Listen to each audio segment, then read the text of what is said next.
Ladies and gentlemen, boys and girls, a very, very warm welcome to a special edition of The Good, The Bad and The Rugby in partnership with Vodafone, coming to you from Bannockburn Rugby Club in Bonnie, Scotland.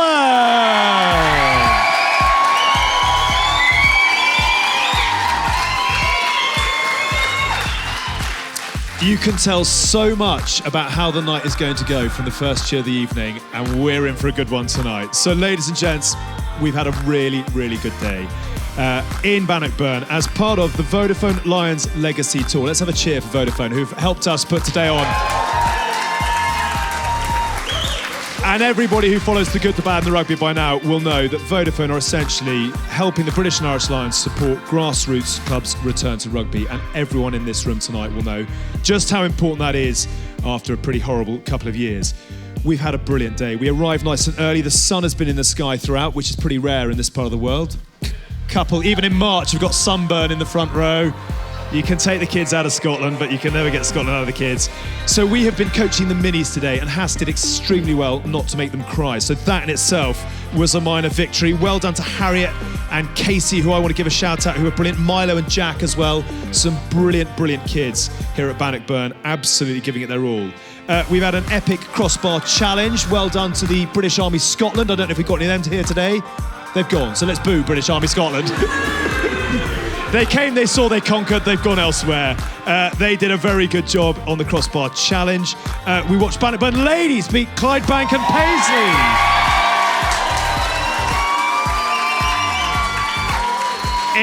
In an absolute thriller as well. It went down to the wire, and well done to the Bannockburn ladies. Some brilliant performances in that one. We had a good, rough, tough afternoon for the men. It was not quite the victory we were looking for, but we'll give a cheer to the Bannockburn boys as well.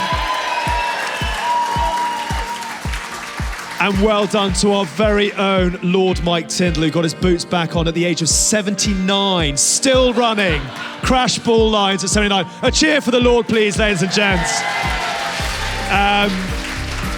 Absolutely brilliant. And that's been the really fun stuff as well. We've also been involved in some really interesting workshops. We got the champagne corks flying through the sky already. It's going to be that type of night. And they're also, Vodafone, developing a resource on their V-Hub, which is going to help the club, and in fact all clubs across the UK and Ireland.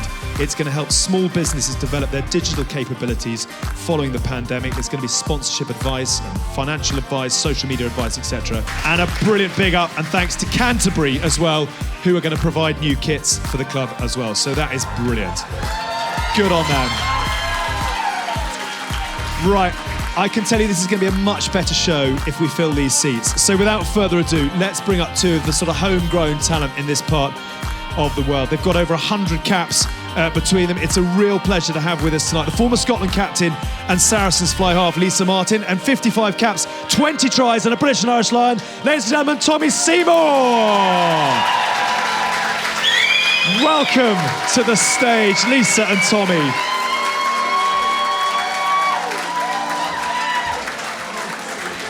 Tommy, welcome up as well. So if I can sit you two there. And ladies and gents, I know there's a bit of history in this part of the world between Scotland and England. I think 700 years of it or so. But if I can ask you to park that for tonight and give an uproarious welcome, please, to the Lord and Hask. Ladies and gentlemen, Mike Tyndall and James Haskell!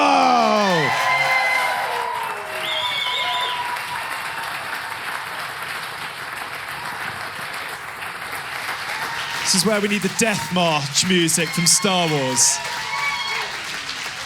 Hask, you're on the end. Do you want a drink or not? Do you want a drink? Well done. Swing your leg over. We. No, it's a family show. I ended up having to run around against a load of 23-year-olds, like army people who were massive. So yeah, good. And I think they were out to get me as well. That was very mean of them. Yeah. Well, I think they get smashed in the back quite regularly. You did. You got put over the hoardings a couple of times. I saw you get rolled by their 7 a couple of times. What a great day that was. I don't really watch rugby, but I watched that shit. That 7 was on one. Yeah. I think he got yellow carded in the end, so, you know, he got his comeuppance. It's been lovely to have you with us as well. You did a bit of crossbar challenge. You've taken skills sessions as well. Unfortunately, these two can't help much with the skills, so it's nice to have you in that regard. But just a brilliant day in the sunshine, what club rugby should all be about. Yes, thank you, and Bannockburn for having me. It's been a great day, as you've rightly alluded to. Sun's out, a lovely bunch of people. These two gentlemen on my right, this lovely lady on my left. So yeah, very good day. Good. It's very nice to have you here. You're a bit of a late, fashionably late to arrive. As always. But you get a sense of what this club is all about just from the welcome tonight, don't you? I mean, yeah, it's been a fantastic welcome. You know, and I've been seeing stuff that's been on Instagram as well, kind of watching from afar, being pretty jealous. Happy, you know, Tommy's been holding up the Scottish end of it all. So, yeah, doing us proud. It's been good. Well done, you. No tears in the mini rugby today, as we said, particularly from you, which earlier this morning was hard. a danger. It was hard because they were rubbish. I'm joking. Well, I'm not joking. They were awful, but And even then, I said to you, I said, come round. I said, you know, how do you think we did then out of 10? And they went 0, right? They even graded themselves. No, well, that's harsh. I'll give you 5, but I was lying and my nose grew. And I actually turned to the parents and went, is it too late for them to take up another sport? Thinking that they were all going to go, ha, ha, ha. They just went, you've misread the crowd. But no, I love it. There was... You've never done that before. I know. But the beauty is, I'm not ever coming back here again. So if you don't like me, who cares? All right, relax. I'll come back. Sure, you know. But it was great. Obviously, listen, I love mini sections are so important for every club. I was trying to tell them to teach them to tackle. I mean, it was a sort of tackling they were doing, a lot of hugging, a lot of just falling over. I said, listen, make a tackle to your left shoulder. They didn't know the left or the right. It was a very complicated day. But yeah, listen, it was great. I didn't know my left from my right. The thing is, when you're talking to kids, you're like, no, tackle on the left shoulder. Run on that side. No, you're right. No, you're right. Oh, and you're there going, oh my God, this is awful. But they were brilliant. And I think the very fact that this club's got such a strong mini section is so important because, you know, we all grew up, well, most of us grew up playing grassroots rugby, and that experience, it teaches you so much about kind of acceptance, playing with other people, leadership, putting things before yourself, having a bit of fun and laughter. And I think that so many kids don't get opportunity, and the fact you've got such a strong mini section is brilliant. And obviously now some world-class coaches who have, I think I've set them back for years, if I'm honest with you. We actually put Hask in there today because he's going to be a dad in August. Wait, it works. It was a surprise to me as well. You've got a lot to learn. I have. You've got a lot to learn. I have, yeah. I mean, yeah, it's going to be an interesting roller coaster, that. You know, because last time we actually did I did a coaching session at Dungannon in Northern Ireland, and I was coaching a little minis game, and, you know, there was a bit of a steward's inquiry after I yellow carded a couple of 5-year-olds, but... Listen, discipline, you know, you've got to teach them early. So they didn't let me do that today, I just did a little bit of coaching, and there was a few tears, people had to go home, parents were fighting. But listen, you know, today there was nothing of that. Good on you, well done. I'm interested to know where it started for both of you two, because you were born in Memphis, is that right? Wow. Or is not? Not quite. Nashville, Right. yeah. Just outside Nashville, yeah, not far. Right. So how the hell do you go from Nashville to play Via for Scotland? Dubai, yeah. Via Dubai. I was Some Yeah. sort of penalty. Yeah, exactly. Were you banished to Scotland as a punishment? Joking. Relax. Welcomely adopted, Hask. Immediately comes back to the audience. Sorry, I was wearing a kilt earlier. Relax. Can I just say, the more you boo him, the stronger he gets. It's like a force field. You need to be very careful. Tonight. Go on. No, so yeah. But you came to it quite late as well, didn't you? Relatively. Yeah, I would have been 12, early teens, really. I mean, I didn't go to a big school. It was Ulster, sort of Northern Ireland, I found rugby, so to speak. 12, 13, I probably would have taken it up. But to be honest, because I'd been, my sort of younger years to that point, had been other sports, basketball, football. Rugby really wasn't in my mindset at that point, so I just kind of did everything else outside, and then eventually got to a point, as most people get to, where it's like, right, Saturdays are now taken up with your school sport or doing something else on the side. So yeah, that's rugby took over probably when I was around 14, 15, to be honest. It was really weird, is we've spoken a number of times, we've actually worked together, I think, at Sky. I've never noticed in your accent there is Scotland, Belfast, and American, and it's sort of... It's like Neapolitan and ice cream. Trying to fit in wherever I am. It's really discombobulating. I'm just waiting for everyone to read them and then go, right, I'll switch into this. Yeah, changing codes. So, yeah. What was your story into the sport? How did you find your way into... To be fair, I was kind of a bit of a sporty child, probably a tomboy as we'd probably all call it. Did a bit of gymnastics, basketball, football, you name it. I probably tried it at least once. Tried ballet once, got told swiftly never to come back. So yeah, started when I was about 7. My dad took me along to a local club just down at Portobello, and basically was like, daycare, take care of her, she's too hyper, just get rid of her for a while. And yeah, ever since then, been absolutely taken by it. And yeah, same as kind of Tommy, I kind of took it pretty seriously when it got to about 14, 15, I think was the kind of first little bit of internationals I started doing at that age group, and that was kind of my road from then on in, to be honest. Good on you. And it's from then it's just done that. Yeah, done that. Had a slight plateau every now and then, but you know, most people have a bit of that with injuries and so on. But yeah, ever since then, it's kind of just grown arms and legs and just taken me places and see people and stuff. It's been, yeah, basically defined who I am. That's brilliant to hear. We're going to get a lot more into your story and Tommy's story as well as we go throughout the course of this. But obviously we're talking about minis and we're talking about the importance of grassroots clubs. I just want to ask you about the Minch, because Tinds is still trotting around for his local club, and you've done some really nice footage this week, actually. You've got the cameras down there, and there's a real problem. It's been really interesting, actually, coming up here this weekend, because we were at a club yesterday in Edinburgh, which was packed. It was really vibrant, new clubhouse, looking really good, going really well. And obviously Bannockburn, I know the numbers are growing. You've got huge plans for the next 10 years, but there are a couple of challenges in England at the moment around playing numbers. So you've done a bit of activity around back in the game. Yeah, back in the game is just, you know, obviously with COVID and everything, it's decimated so many grassroots sports, not just rugby, everyone. And back at, you know, sort of what you've lost is those guys who were probably coming close to the end, maybe didn't play every week, and then they had two years away. I think you said something like the numbers are down. I think they've gone from about 260 to 90,000. I mean, that's a hell of a drop. That's a lot. And so what we're trying to do is trying to get those guys that are now, well, I haven't played for 2 years, I don't need to go back, trying to get them back in, and not, you don't have to go and play every week, but be around the club. I mean, Minchinhampton's a great example. There's a couple in. Oh, yeah. There's the one guys who have drunk far too much of their own product. I thought it was indigestion for a moment. I was going to get the defibrillator out. It was lurch. Well, Jason's known as Shrek, so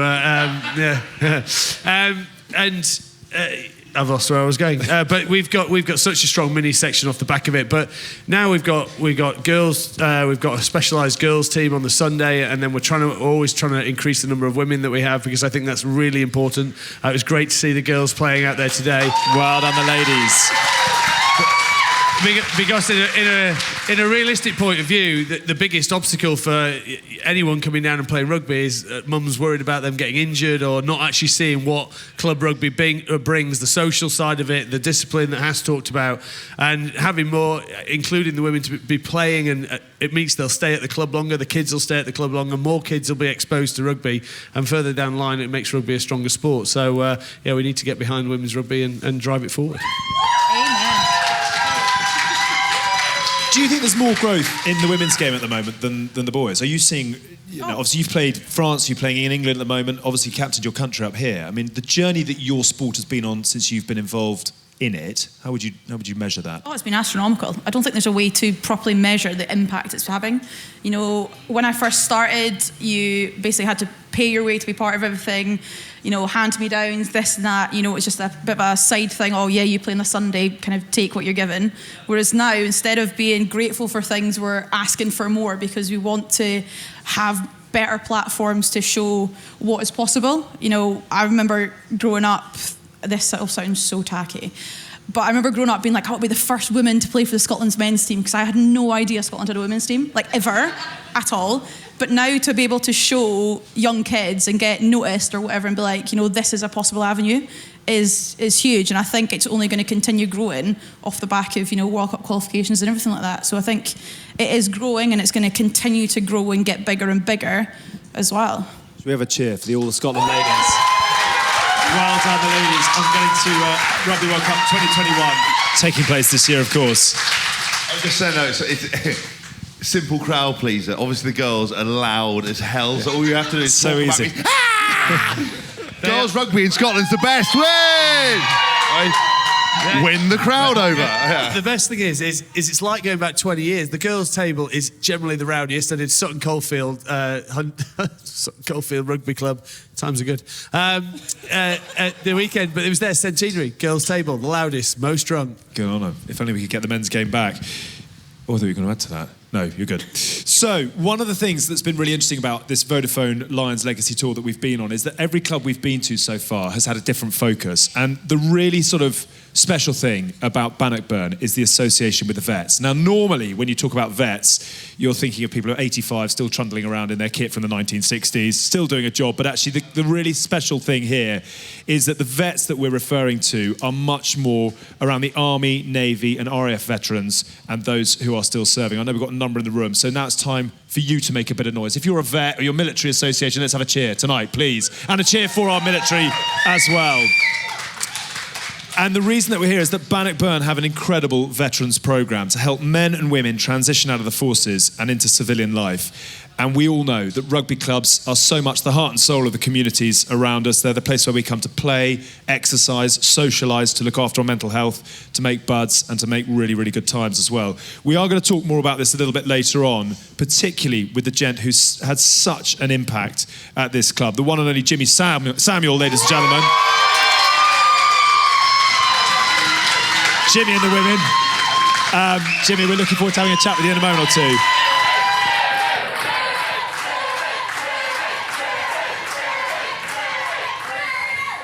Don't need to say any more. Yeah. He's even blushing. You can't really tell because he's got a big old beard, but he is blushing. But I actually want to have a few minutes because just talking about rugby and its association with the military, because you do Help for Heroes at the moment. Rugby for Heroes. Rugby for Heroes. Apologies. Jimmy we were just talking about it. Yeah. Oh wait, yeah. Why do you do it? Look, I think rugby's always been closely linked with the military, mainly through boot camps that we do, pre-season training tours. It sort of builds the same bonds between the players. It's not to the literal way in terms of you have to perhaps sacrifice your life like the military guys do, but on the field you got to bust your balls for the guy to your left and to your right, and without him you're nothing, without you he's nothing. And it has that sort of the respect, the honour, the work rate, that all ties in. It's why, you know, Clive back in the early 2000s took us down to Lympstone. We did loads of stuff down with the SBS, and their job was to try and get rid of any dickheads, or he called them time wasters. So we should actually thank him. Best thing Clive ever did, it meant Austin Healey didn't get in that World Cup squad. So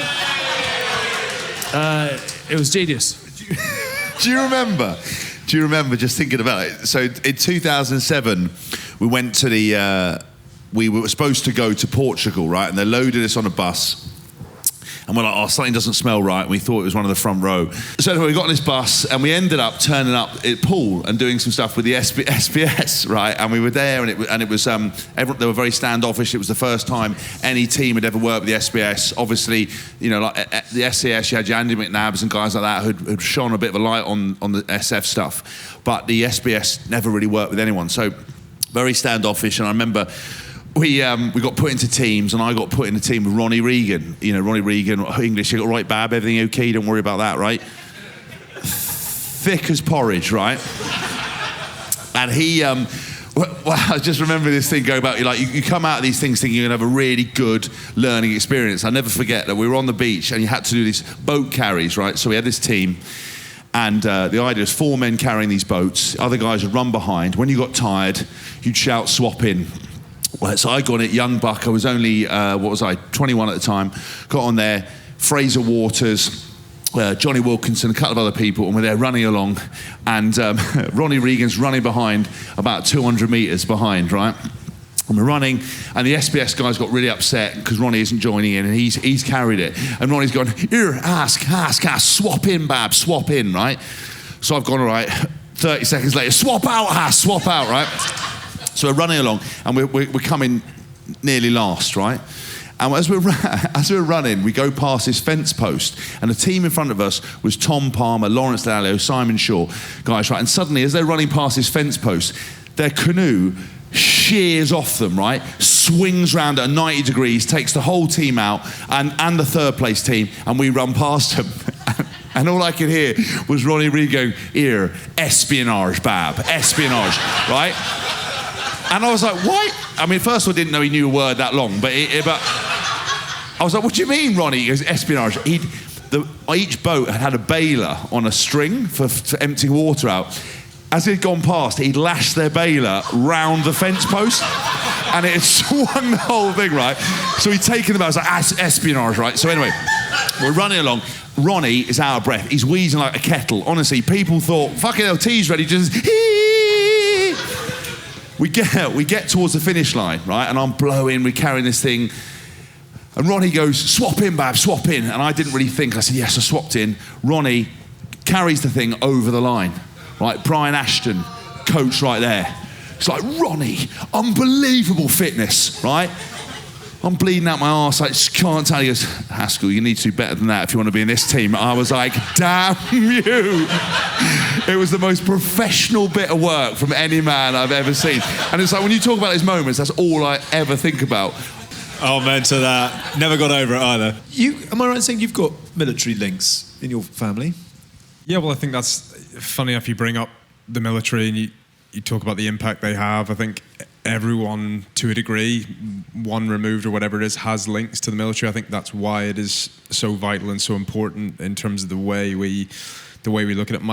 My grandfather, on my mum's side, was World War II vet, and the weird thing about it is everyone has their different passages, I suppose, within it, but he talked about it very, very little. Obviously, you hear about some people, and he was naturally very proud, but when we were kids and even when we were older into our teens, and he lived into his 90s, he only passed relatively recently, it wasn't one of those things that he ever liked discussing. Now, we knew he won medals, and it was just something he never liked talking about. And I think it's naturally, I was obviously so proud, and you are when your family member is, but in terms of my ability to explore that part of his life, which would have been such a huge part of his life, he was never open to discussing it. So I think naturally I hold it, as everyone does, in the highest of regard. But for me, it's I suppose it's that little bit of a candle within our family that I've never truly been able to see in the full light, should we say.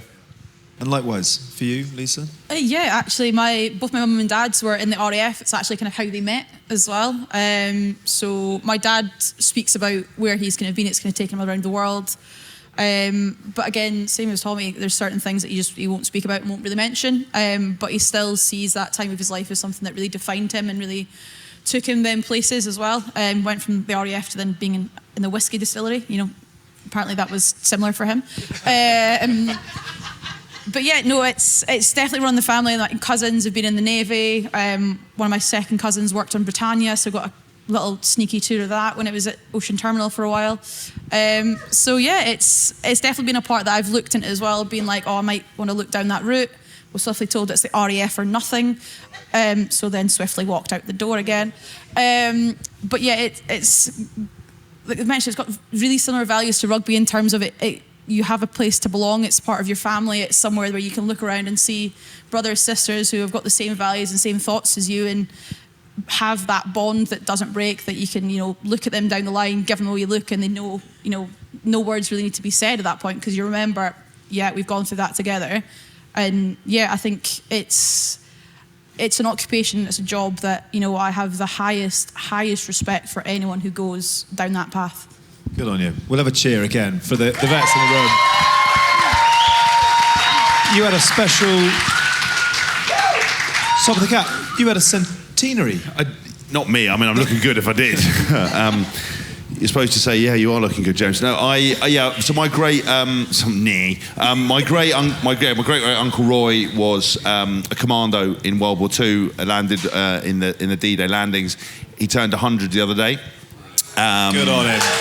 And it's one of those things I think is really interesting what Jimmy's done with the club here. And actually, Jimmy's had more tours than a 18 to 30 rep in Butlins. I've never heard so much. He's a very humble man for what he's done. But I think it's interesting when you live in the public eye or play sport. People sort of put you on a pedestal and they talk about you as being, hero, mate. You're a legend, mate. You're a hero. Whatever hyperbole they use.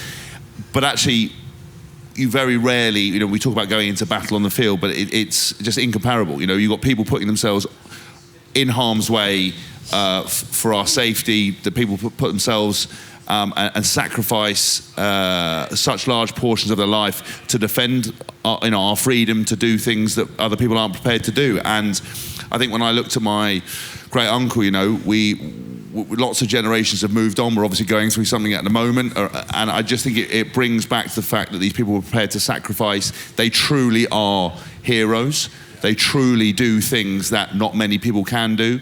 They live with these scars. And remember, like back in the day, there was no such thing as PTSD. There was no such thing as talking about stuff. Everyone just put it in and wrapped it up. And I think when you're actually making that level of sacrifice, that level of commitment, that level of discipline, and also remember that, even with that special forces stuff, you talk about these kind of people as being, the elite of the elite, but they do it through training, through camaraderie, through teamwork, through your sacrifice for each other. And when you're taken out of that, the real world can be quite a daunting place. And when I went down to see Roy for his birthday, for him to get piped in, because when he landed on the beach, I think it was the King's, I'm not sure the exact details, but the King's piper played him in, so he was piped into this ceremony, and to see so many people coming there, he had more medals than anyone I've ever seen, and just a humble guy doing what he did. And I think when people are called upon to make those sacrifices, a few people stand up and be counted. And I think that's very special. I think in a world where we've put influencers on pedestals and false idols, there actually are some genuine people doing some genuine shit, and I think it deserves to be recognised. I think what the guys do at the club here, giving people another opportunity, giving people a chance to try something and experience something, for me is the best. And they really are the heroes, Good. Can we have a cheer for Great Uncle Roy? Will you two move up one? Please don't stop cheering. Ladies and gentlemen, would you please welcome up to the stage the great Jimmy Samuel. Come on up.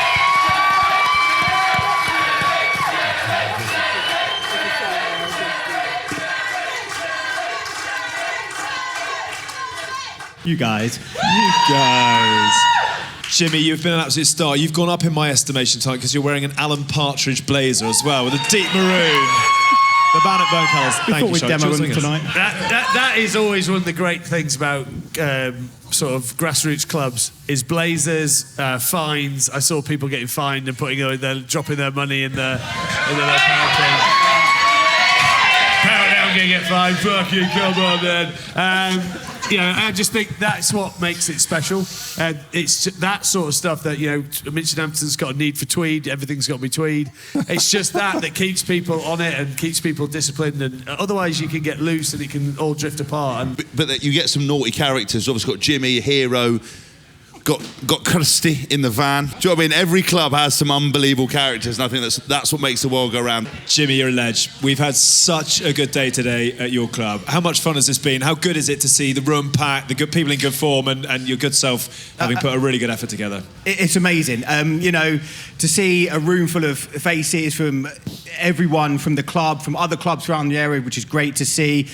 And the whole day has been really excellent, from the minis stuff in the morning, all the way through seeing the Valkyries run out, which is play to the crowd.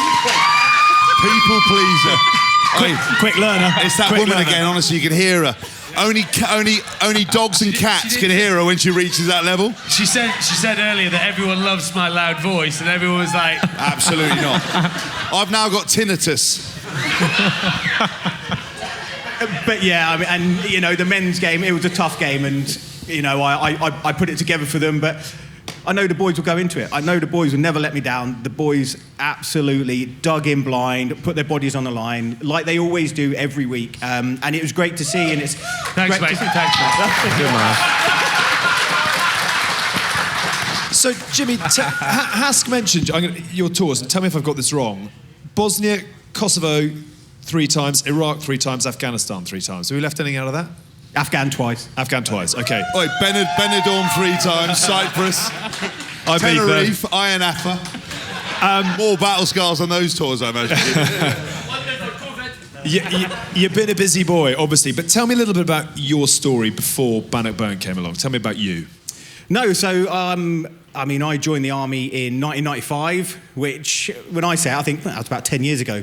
Clearly not 10 years ago. So, yeah, many moons ago, stood on the the train station back in Bedford, a young 16-year-old, and I thought, this is me. I'm gonna go and drive helicopters and fly tanks. You know, obviously a little bit and a few tours in the way, but the last 26 years have been such a journey.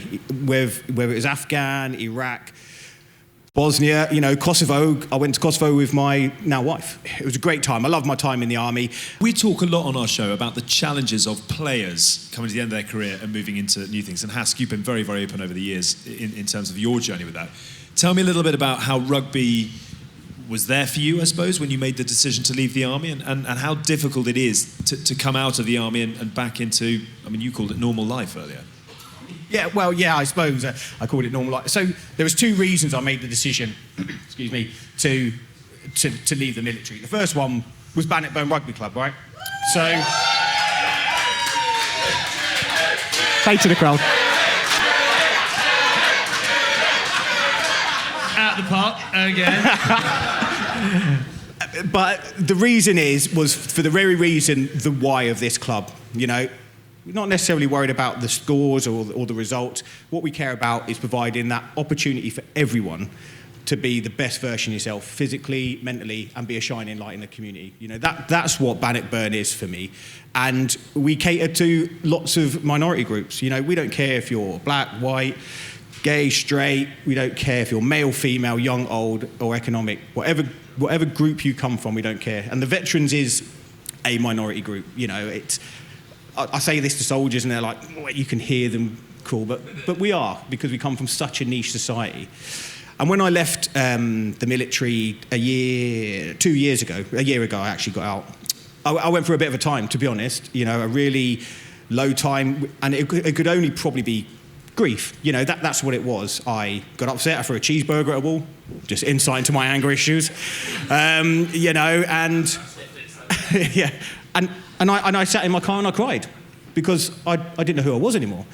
Because for the last 26 years, I'd been Sig Samuel, Corporal Samuel, Sergeant Samuel, Captain Samuel, and I was defined essentially by the stripes I wore on my chest or the pips on my shoulder. And all of a sudden I was like, so who am I now? Am I Director of Rugby? Am I James Samuel, Jimmy Samuel? I didn't really know. And there's 2 things that helped me through. The first one was my missus, Cameron, and Sydney, my kids, because they recognised in me and they were like, Jim, we can see you struggling, you know, so let's give you a hand. And the second one was a rugby club. I would have never left the army without this rugby club. So I went to another club first, and then I eventually migrated over to Bannockburn, because here I found a set of values and standards that I lived by my whole life: selfless commitment, respect for others, loyalty, integrity, discipline, and courage. And respect for others, you know, selfless commitment. Today's been great, and you guys, I am truly thankful for you giving us the opportunity, but everything today has been done on the back of volunteers.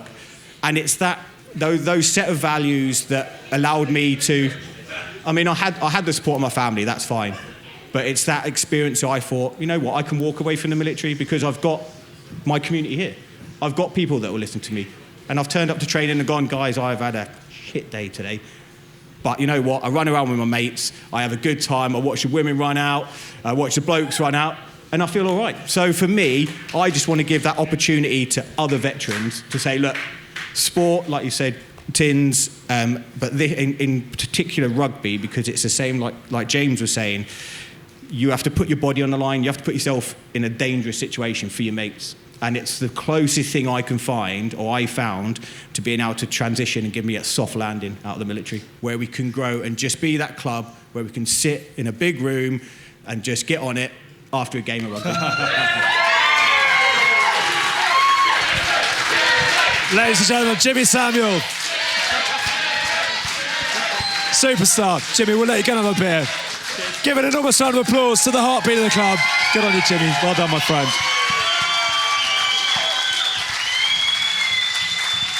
A rightful standing ovation. What every club needs is a Jimmy Samuel, and it's fantastic to hear how much Bannockburn means to Jimmy and how much Jimmy obviously means to all of you good people here. I do want to say congratulations to Scotland's women who are off to Rugby World Cup 2021. Have you spoken to a few of the girls, the team, the relief, delight? Where are the emotions? Because it's been quite a journey, that, hasn't it? Yeah, it's been probably, it's been 12 years now since Scotland were last represented in the World Cup. So, yeah, I've spoken to a few of the girls. It was a pretty whirlwind day when they all landed. Obviously, went straight to BT Murrayfield, got to go in the field and stuff like that. But yeah, I think it's been this weight that's now off their back, and it's now given them freedom now to actually express themselves on the world stage and really show how far they've come as individuals, as a group. And they're really looking forward to getting stuck into some of the world's best, like New Zealand, Australia, and obviously Wales as well in there. So it's going to be a big ask, but I think they are absolutely buzzing to have this opportunity. Can I ask you about your hopes? Obviously, former Scotland captain. I know it's not where you want it to be right now. Are you at peace with that? Are you itching to show what you can do once again? Where are you at with the journey to New Zealand? Obviously, I'd love to be part of it. You know, it's the pinnacle of any international player's career. They want to be able to be at that World Cup. I did used to be a bit of a bitter old woman about it all and be like, oh, I should be there, whatever. But now I'm kind of at peace with it in terms of I'm big enough, old enough, wise enough, ugly enough to know when I don't fit into things. And, you know, if it happens, it happens. I'll be more than grateful for it. And I will continue to put my everything into that. But if it doesn't happen, I will be that squad's absolute biggest cheerleader and backing them the whole way. So yeah, whatever happens, happens. And yeah, if I'm on the plane, fabulous. I wondered, when you spoke to the coach said, listen, you're not part of the plans at the moment. Do they give you like feedback and stuff to work on? To, like, what do they say to you you need to do? Have you got a clear idea every time you go out for Saracens what you need to do? Yes and no. It was more sort of about who I was perceived as a person. And I'm not one that's going to go and try and fit a mould of, and, you know, be a person that, you know, is not me. But yeah, still every time I put on a Sarri shirt, it is still the goal of I'm going to put the best out there, best performance, get that video clip in, and that's the only thing I can control. His opinion on me is his opinion. Everyone has them, and they're like arseholes. They're sometimes good, sometimes bad. So yeah, So yeah, there is a bit of feedback there, but at the end of the day, I go off the feedback that I get from my coaches week in, week out, who see me play and train and know what I'm about. So yeah. I don't know who wrote your media handbook, but whoever it is, I want that given to every player in every sport across the country. You can't be true, what can you be? You're absolutely right. And you're on a plane tomorrow morning. Tell us a little bit about the Sarries life and the Sarries club. And I mean, the commitment you make is remarkable, but there has to be a reason for it. Yeah, so I am living up here in just along Bowness. So yeah, I'll be on a flight tomorrow down to play against Sale. So yeah, I am playing down in London, training up here in Scotland with a local men's club. So Saracens were a club that were there for me when the coaches, management team were there when others kind of doubted me, didn't think I'd do it, didn't think I'd be playing, they thought I'd be playing twos rugby down there, didn't believe why I went there. But Saracens have helped me more so as a person than as a player, so I feel I have that loyalty to them in terms of if they come calling, I'll answer that call straight away, because I know that they look after that whole person. Most people's commute to training is usually only about half an hour, and mine's is about 340 miles. So yeah, glutton for punishment and ability to say no. But playing for a hell of a team. Yeah, playing for a hell of a team. I want to ask you about Lions, but I also want to ask you about touring with this man alongside, because the story is always the same, which is thought he was going to be a dick and absolutely love him, and that's where absolutely most people net out. Please just say he thought he was a dick. He was a dick. That's what everyone wants to hear. Let's do Lions first of all, because everything that you achieved in the game, which was substantial, 2017 and wearing the red shirt sits where? I mean, easy answer would be way, way up there, if not at the pinnacle. I think, look, it's a cliche answer, but everyone that plays rugby in a professional sense, you know, in Ireland and the British Isles, one day they dream of putting on, you know, the red shirt. Not Wales.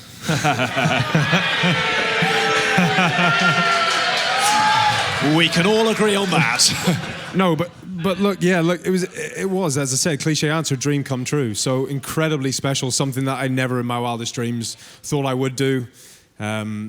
Incredibly honoured, but listen, it was a hell of a ride, and made all the better, probably leading on to your second question by, although it's painful probably for me to say it and for everyone maybe to hear it, but for that man, 2 steps to my right. Why? Just I think he's rightly alluded to on your podcast on many of occasions. When you were in the midweek team, or as he quickly donned us the midweek or the mixed veg, and I'll never forget the time when he brought that in front of Gatlin, and Gatlin laughed about it, and then we all knew, oh fuck, we are. But just I think when you get in that place where you know, look, this is where I am, and you still remain, because you're a professional, ever hopeful that there may be a sniff, someone might get injured, or you might have a stormer in one of the games and it might give you an opportunity, but you know probably your cloth's been cut, and you need energy givers, you need guys that can really, and that's not to say it wouldn't have still been a special experience, of course it would have, but guys like Hask, who, as we've all seen tonight, hell of a storyteller, gets a room together, you know, has a lot of stories and a lot of good ones, and yeah, he for me was again, pains for me to say, a real highlight for me. It was an honour to be with him on that tour and to play with him. Good on you. Does he get a cheer? He does. He does. He's not all bad. Do you know what I've never asked you before? Is where were you when you found out? And do you did you always expect to go? No. Or were you jaw on floor? No, genuinely jaw on the floor. This is truthful, and no one believes when I say it. I was at lunch. Generally, I didn't watch the announcement. So I had a prior engagement to go for lunch with Richie Vernon. And we were, there you go, yeah. And we were having lunch together, and he kind of said to me, he's like, are you sure? Because we'd rearranged. And he said, are you sure you want to? Because it's, and I was like, no, it's best. I just don't want to, I don't even want to think about it. I didn't think I was going anywhere. And it was kind of one of those things where you're going, well, I don't think to, but I know probably my name's in the hat, obviously, because I played in the Six Nations, but I just want to avoid it. And funny enough, it was Ali Price and potentially Finn, I'm not entirely certain, who were sort of 2 or 3 tables over. And Ali, funny enough, was watching it on his phone, and it was him, I suppose, making eye contact with Richie, watching the announcements on Sky Sports that kind of, I suppose, through osmosis type feedback, got it to me that I'd been picked, and then that was it. Yeah. So it just sort of was Chinese whispers with a bit of a little bit, yeah. Really? A little bit, yeah. And so it's, yeah. The emotions? Different. Just really couldn't believe it.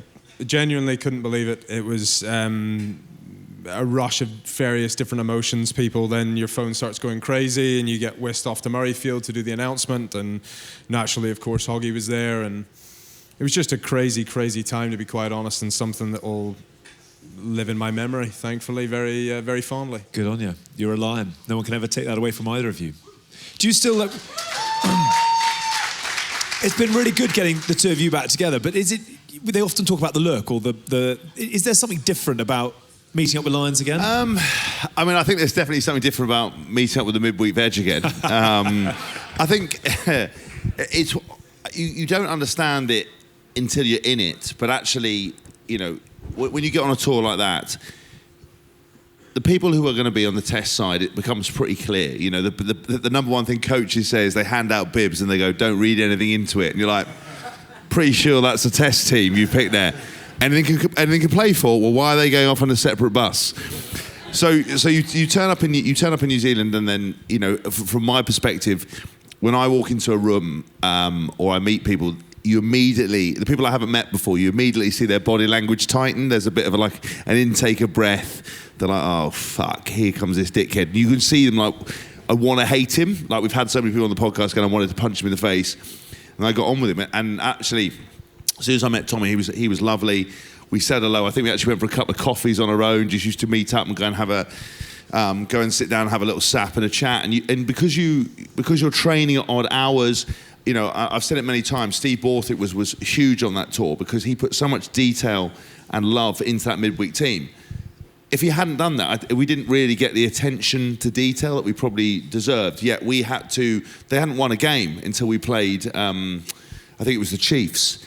and we need to get this tour because it could have horrifically gone like we could have lost everything, So to get on the road against the Chiefs, to get that win was really kind of special, and for us to be able to have that then freedom where you've almost got nothing to lose, and you've got your Dan Coles, your Rory Bests, your Tommy Seymour, myself, Ian Henderson. I can't understand a word he was saying. You've got this kind of mix of players there, and you've got a certain role to fulfill. It's fun, and when you see guys, you're like, do you know what? We trained together, we worked together, we supported as best we could, and we had such a laugh doing it. And that's the one thing I think about rugby and life in general. You only get one go at it, and apologise if some of you think you're going to be reincarnated or something. You're definitely not. If I'm coming back as anything, it'll be a slug, all right?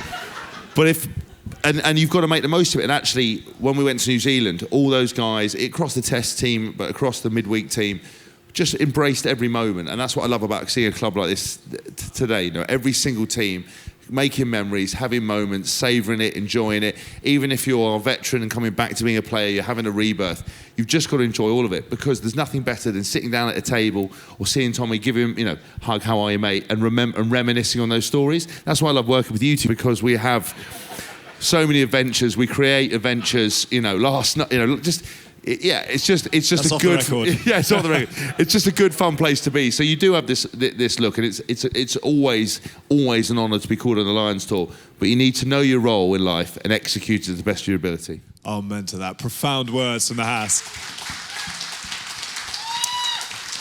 I'm going to ask a stupid question, and I know that the table in front of us are going to answer it with just a hoop and holler. Should there be a Lionesses? So the next question is, right, just before this thing descends into anarchy, the question I do want to ask you is, what does a female Lionesses team look like? Do you play France or New Zealand because they can stack up? Does it have to follow the men and go New Zealand, Australia, South Africa? Is it made of the 4 home unions?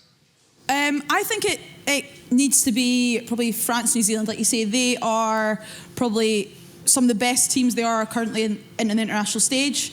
I think, obviously, big future plans would be great to be able to follow the men's ones, but until then I think it needs to be able to show the best product possible, and I think the best product possible is playing those sorts of teams. And again, same around having all 4 nations there. It's great, England leading the way with the contracts and showing how it can be if you properly invest in a team, properly invest in your players, how far that game can go. Obviously, Wales are starting that journey now, and it's all about Scotland and Ireland catching up and seeing what can happen.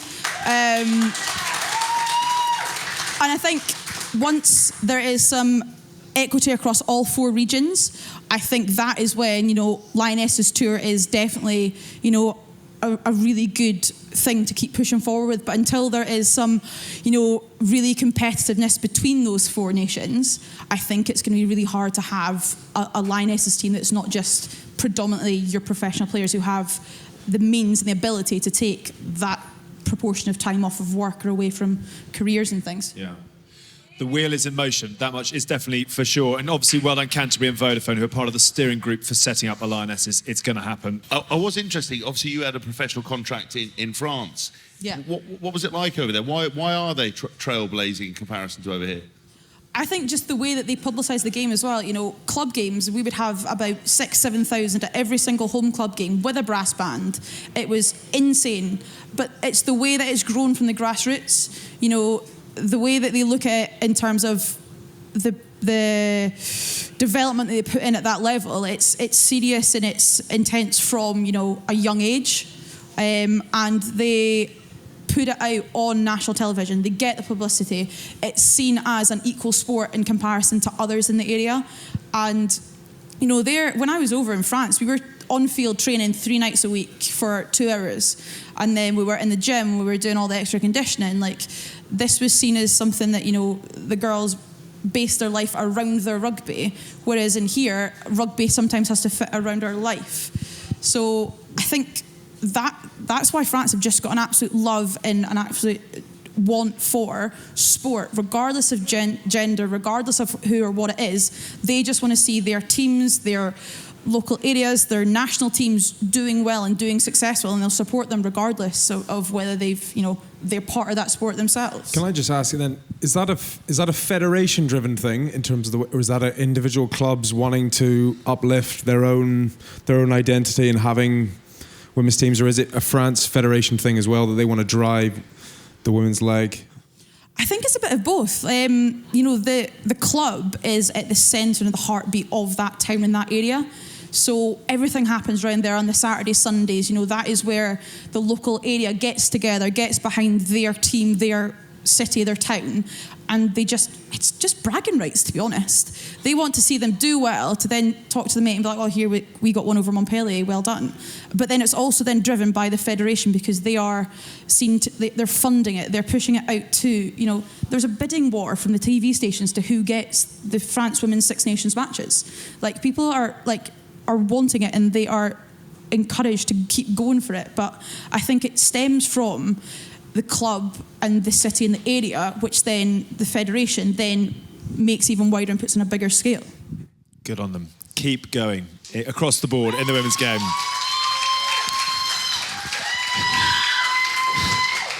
There it is again. Yes. It really is. It's quite a work of art. The women are making the right noise. So there you go. Yeah, exactly. They've got If you need a champion for anything, that woman on table, whatever It's available. Do you know, we've been here since 9:15 this morning, and I'm going to say the words for the very first time that I haven't heard them so far today. Shall we have a quick word on the Calcutta Cup? Mixed reaction. I have a Scottish mate, Will. No.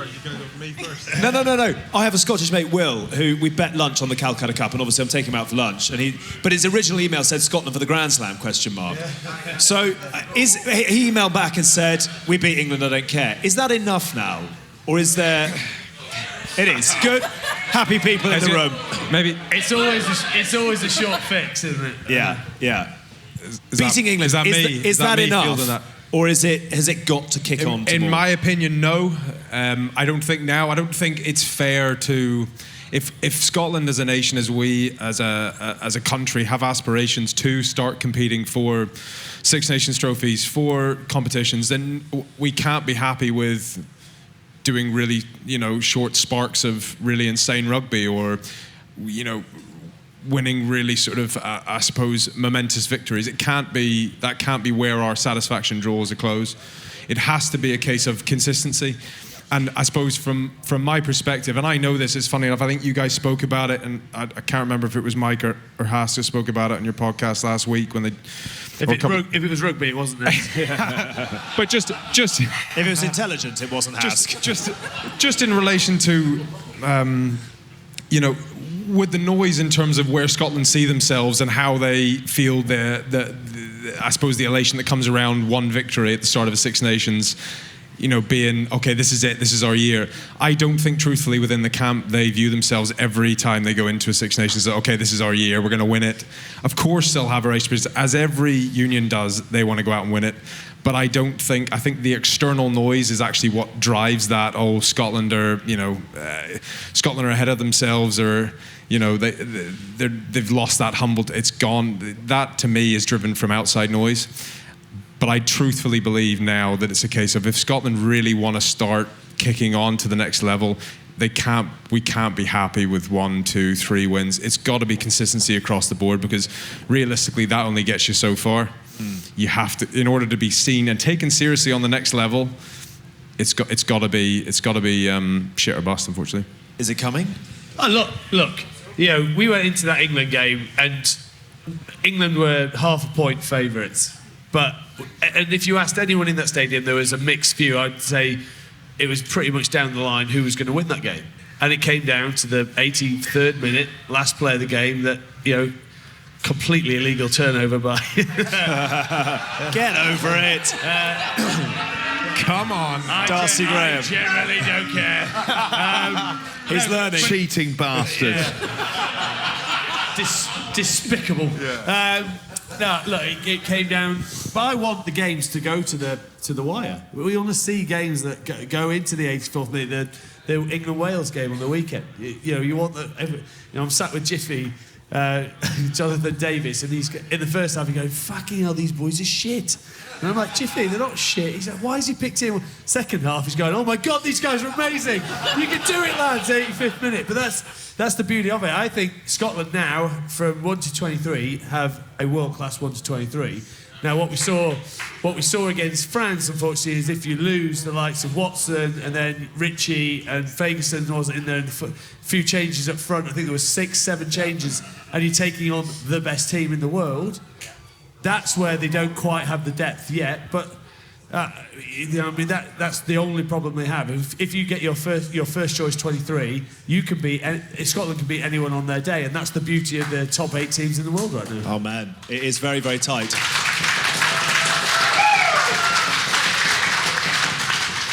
Does your mother-in-law ever goad you at Sunday lunch by drinking her Chateau Petrus out of the Calcutta Cup? No, she invites me over every time, but I do like to remind her of 2011 when I was captain of England and we won the Calcutta Cup and she had to give it to me. Touche. Lads, if you ever want to get one over your mother-in-law, you can't beat that. I literally, Anscombe was playing and he tackled me and I've snapped something in my ankle and I couldn't walk, and Nick Easter was like, "Mate, I'll go get the cup." I'm like, "Fucking will you?" That's my mother-in-law. I literally, longest walk up the steps of Twickenham, shaking everyone's hands. Coming in a minute, Mum. Debrief over Sunday lunch. Move on, Michael.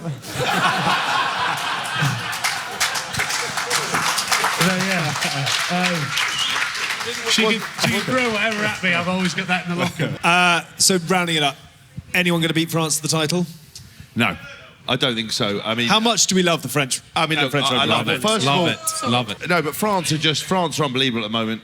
First of all, they're playing incredible rugby across the board. They've got that mentality. I think, look, we always talk about the oldest cliche in the book, that there's always that ability to self-implode, but actually I think they've worked so past that.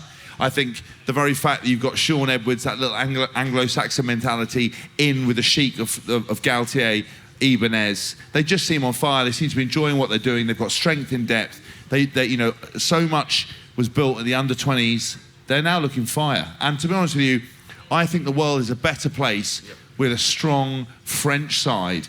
And you can't underplay what Mike said. Any team in the Six Nations, apart from Italy, can beat anybody on their day. Can we just say as well, you're the new Jerry Maguire of rugby. Rugby agent. No? Are you enjoying it? Like, are you enjoying... Are we allowed to talk about this or not? Or do we cut it? Yes, you can. Yeah. So you are now a rugby agent, keeping an eye on the young talent coming up on the ranks, keeping an eye on... Anyone underneath 23, though, so whose fingers on the pulse? Is youngsters. Only in Scotland? So you... No, Ireland and Scotland, both of them, yeah. Both of them. I know you any names you're going to throw out there that you think... No, we'll keep it all under wraps. We'll keep it good. Keep Otherwise it they might come calling. Yeah. No, listen. Are you enjoying the life of the agent, though? Yeah, look, it's still new. Still get my feet under the table with it, but I was having a conversation earlier. Dealing with the youngsters is great. I'm at the point now where I've just, fallen off the back of my career and getting to see guys at the start of their journey. Professional rugby isn't easy. Obviously, we all know it. And it's a case of, in my opinion, it's nice to have figures around that, guys at the start of their stage when everything is so new and everything is coming very thick and fast at them. It's in my opinion, it's important to have these support systems in place, and I have a real sense of pride and value in feeling like I can hopefully add to these guys in a support system type of way. And I think with the youngsters, they're not financial. Of course, they're going to be at some point financially motivated. They wouldn't be trying to do this as a career if not, but the finances is less important. Yeah. And they're more about trying to make way into a career that they love and the passion they have for it. And I like playing a small part in the sidelines to it. Good on you. Giving agents a good name. Well done to you, Tommy Seymour. And before we go, the excellent news is we're coming back to Scotland on our theatre tour. So if you've enjoyed this shambles tonight, we would love to see you down in Edinburgh. It's the 3rd of May, and we are going to be joined by the one and only The Mish. Hamish Watson is coming along. What a boy. Tickets are on sale now. All the info is on our website. Do check that out if you'd like to. Lisa, thank you so much. Tommy, thank you so much. Tinds and Hask, thank you so much. Ladies and gents, an enormous round of applause for our panel tonight. And for the great Jimmy as well. Thank you so much for having us. We've been the good, the bad and the rugby at Bannockburn RFC on the Vodafone Lions Legacy Tour. We'll see you for our normal podcast later in the week. But for now, Bannockburn, take it away!